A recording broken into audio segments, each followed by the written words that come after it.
করবেন তো বয়কট, নাকি খালি ইলিশ দিলে দোষ?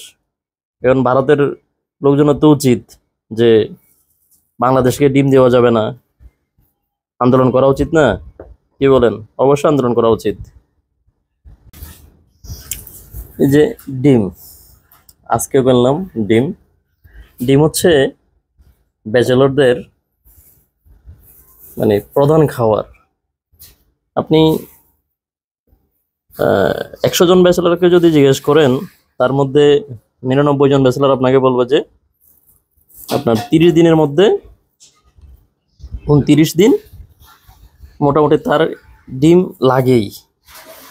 ডিম, আলু ভর্তা, ডাল, তারপরে ডিম আলু, এটা ব্যাচেলরদের প্রধান খাবার।